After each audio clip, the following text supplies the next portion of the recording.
Donald Trump and Pete Hegseth are throwing members of the military and Department of Defense workers under the bus for the murder of these survivors of one of the strikes of the fishing boats off the coast of Venezuela. Initially, Donald Trump said that Pete Hegseth told him that there were no strikes involving the survivors. Then the White House changed its story yesterday and said there were strikes that occurred, but it was done at the order of Admiral Mitch Bradley along with SEAL Team 6. Then Pete Hegseth put out an official statement saying, let's make one thing crystal clear.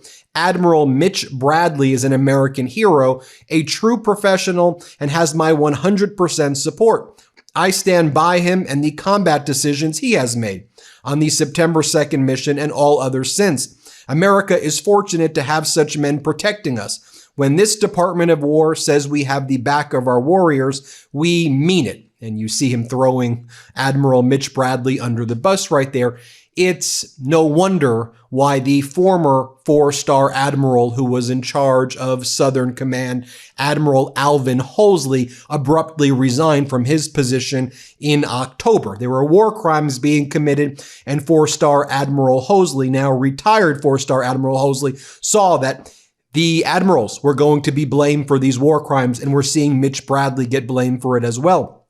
As our editor-in-chief, Ron Filipkowski, writes, if Admiral Bradley didn't realize before that these cowards were setting him up to take the fall, he knows it now. Time to hire a good lawyer. Now, lots of people within the Department of Defense, high-ranking people and high-ranking military officers see exactly what Hegseth and Trump are doing. The latest scoop from the Washington Post, who's been breaking a lot of these stories. The following was the headline: Hegseth, with White House help, tries to distance himself from the boat strike fallout. As Congress vows accountability, the Trump administration emphasized it was a top military commander, not the defense secretary, who directed the engagement. Now, here's what we're hearing from the Department of Defense. Her scripted remarks, referring to Caroline Leavitt blaming Admiral Bradley for these strikes, elicited a furious backlash within the Defense Department, where officials described feeling angry at the uncertainty over whether Hegseth would take responsibility for his alleged role in the operation or leave the military and civilian staff under him to face the consequences. This is protect Pete bullshit, one military official, who, like others, spoke on the condition of anonymity to discuss internal conversations, told the Post. Leavitt's statement left it up to interpretation who was responsible for the second strike that killed the two survivors, a separate military official said, imploring the White House to provide clarity on the issue. One official said of Leavitt's statement, it's throwing us, the service members, under the bus. Another person said some of Hegseth's top civilian staff appeared deeply alarmed about the revelations and were contemplating whether to leave the administration. I think we will start to see some mass resignations based on this. Sam Stein remarks, as a meta point, it is kind of hilarious to watch the Washington Post rip off some major DoD scoops after major Department of Defense scoops as the Pentagon kicks them out and replaces them with sycophants. Speaking of replacing the Washington Post with sycophants, you have right-wing extremist Laura Loomer yesterday posting an image of herself at the cubicle where the Washington Post once worked out of in the Pentagon because the Trump sycophants have been given the position of the other press because the sycophants will publish whatever the White House essentially wants, in my opinion. The Washington Post and Dan Lamuth used to occupy this desk inside the Pentagon press room. Now it's mine, Laura Loomer says. I want to share this with you next.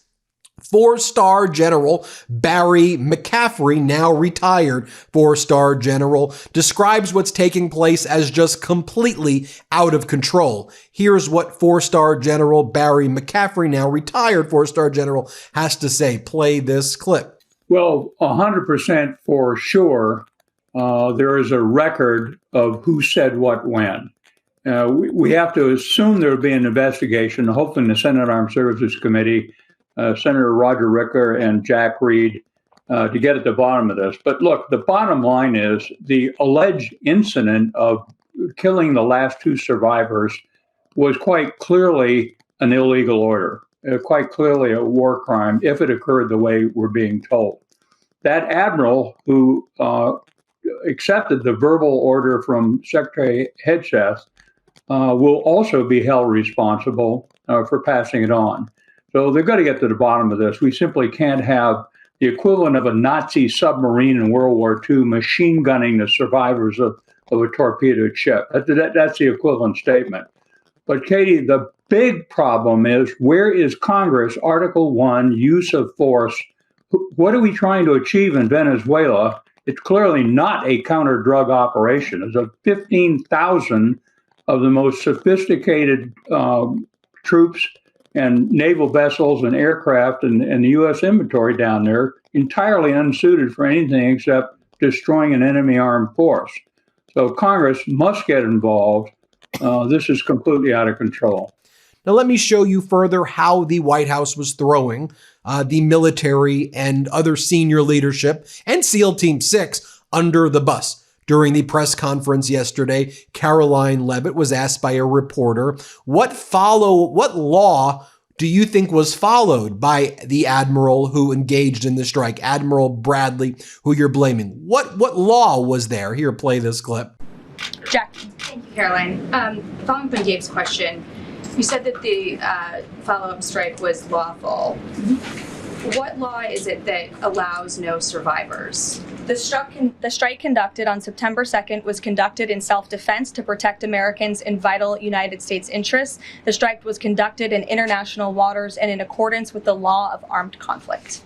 And again, she doesn't cite any. And then another reporter says, so it was Admiral Bradley? That's who you're blaming? And she says, yes. Play this clip. Today. I was going to great minds. Yours.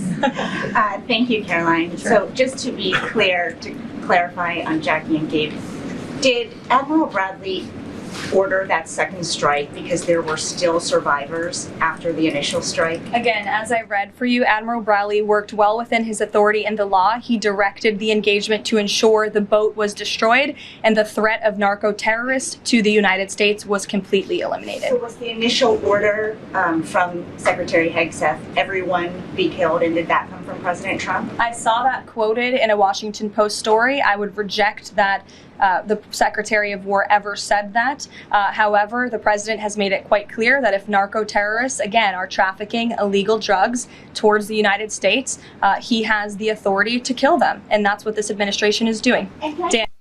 But folks, here at the MeidasTouch Network, we have a library of the statements that had previously been made by Pete Hegseth. We have his statements that he made at Quantico. Remember when he brought all the top admirals and generals to Quantico to lecture them on lethality and killing people without going through protocol. So here's Hegseth saying, we don't fight with stupid rules of engagement. This Hegseth saying back on September 30th, we don't follow rules of engagement. Play this clip.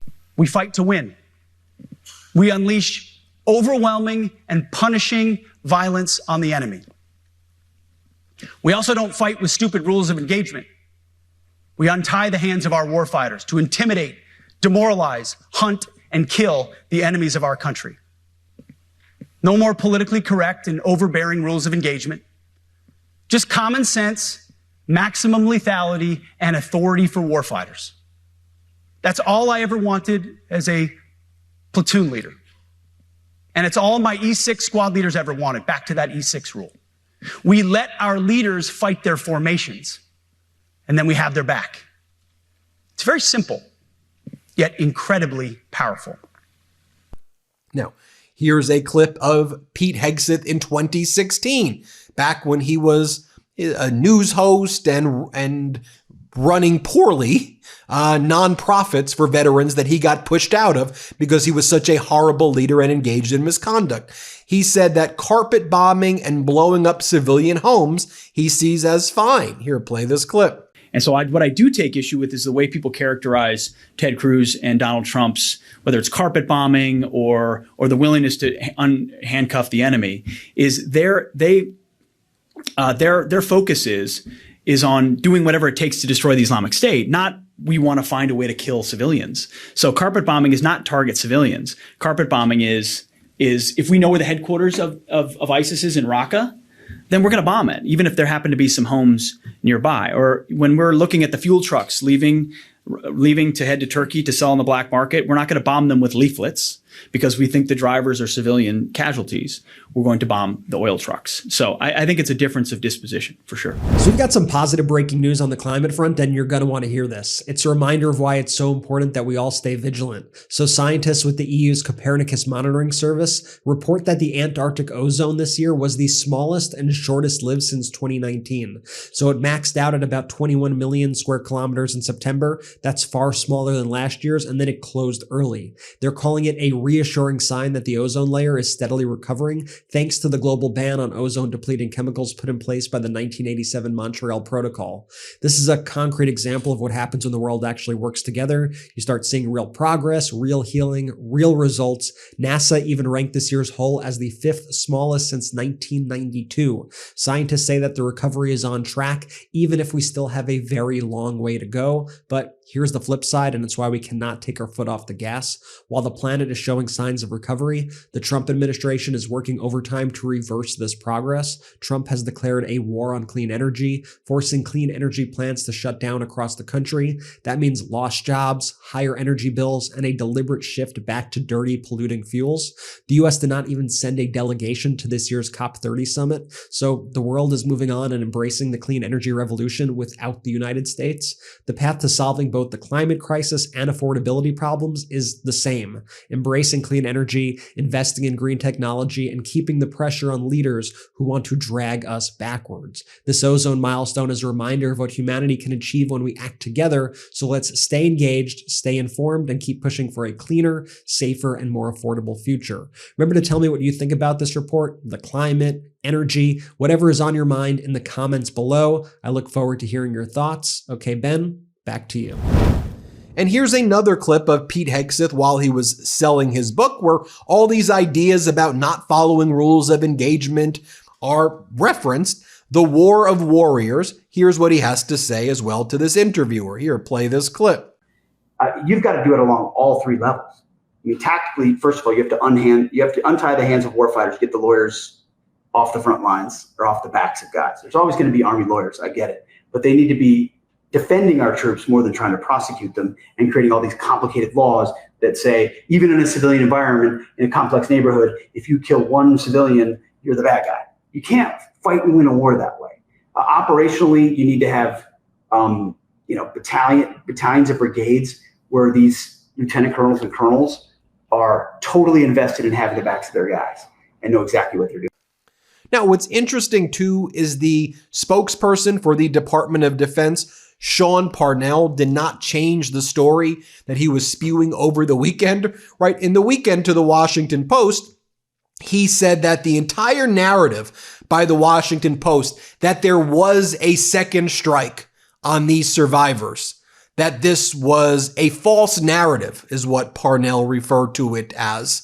And today, he's still going with that. Parnell says what was confirmed is that the Washington Post and CNN peddled a fake news narrative that Secretary Hegseth gave some sort of kill all survivors order. That is dangerous and an irresponsible lie, and you should be ashamed for pushing it. As our editor-in-chief, Ron Filipkowski, says, Hegseth's spokesman has now moved the goalpost to another stadium. I want to talk about also what some of these Republicans in the Senate are saying right now. Before I do that, I just want to remind you, make sure you subscribe to our YouTube channel right now. We're trying to hit 6 million subscribers by the end of this month, so please make sure you hit subscribe. So right here you have, thanks for subscribing, by the way. And you may think you're a subscriber, but you may not actually be subscribed, so hit subscribe.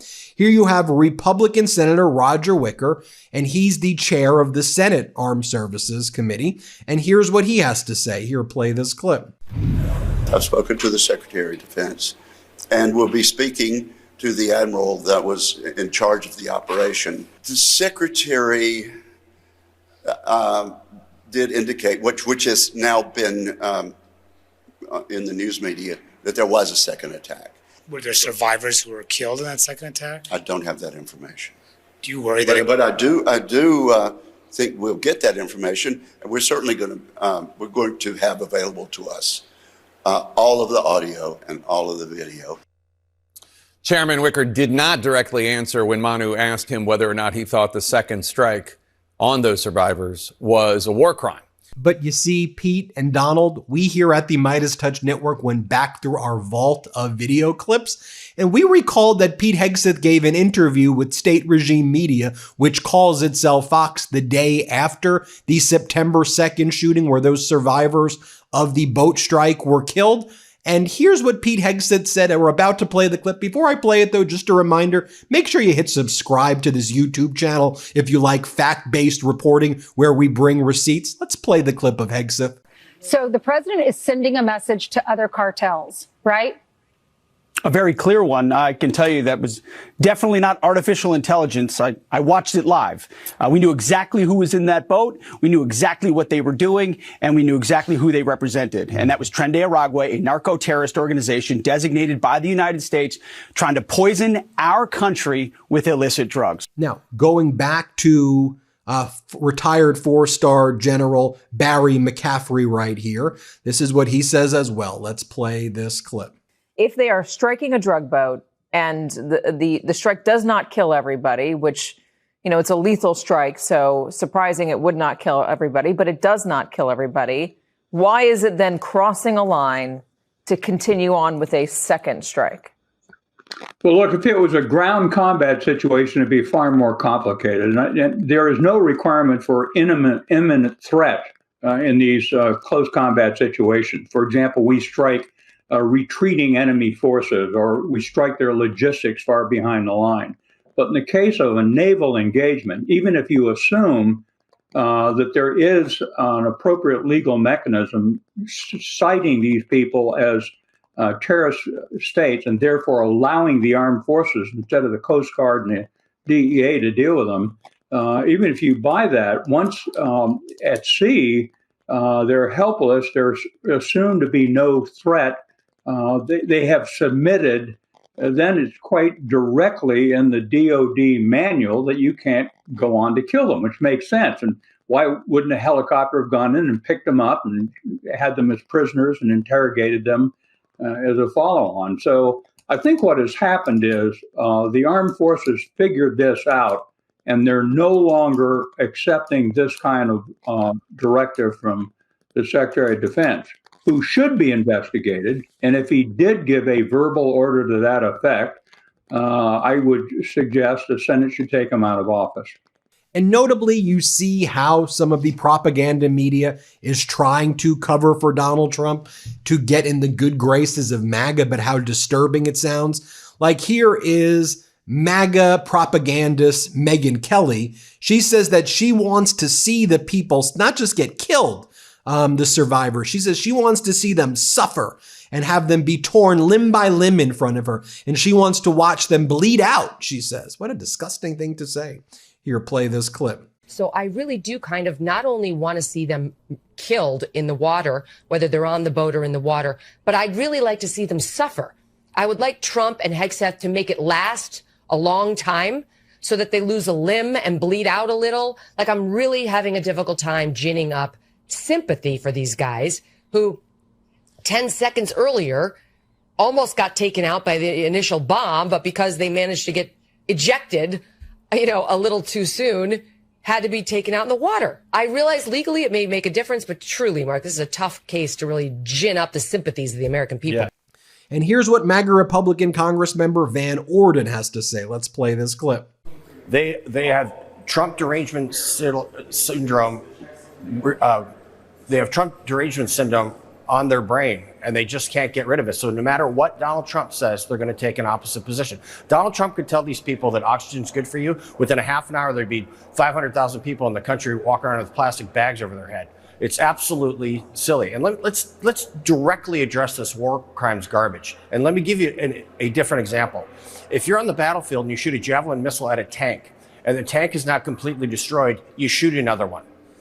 If that boat was not completely destroyed by the first missile, you shoot another one, and you keep doing that. And you got to understand, the average Americans do not care about these narco-terrorists at all. They care about the fact that their brothers and sisters and mothers and husbands have died of fentanyl overdose. That's what we really, truly care about. We care about our fellow American citizens. Well, there you have it, folks. clearly throwing the military and Department of Defense under the bus. Clearly, you see why 4-star Admiral Alvin Halsey left back in October abruptly, never to be heard from again, wanted to get the heck out of there. Tell me what you think. Hit subscribe. Let's get to 6 million. Please subscribe. Thanks for watching. Thanks for watching. Be sure to add the MeidasTouch podcast on Apple Podcasts, Spotify, or wherever you get your podcasts for new updates every single day.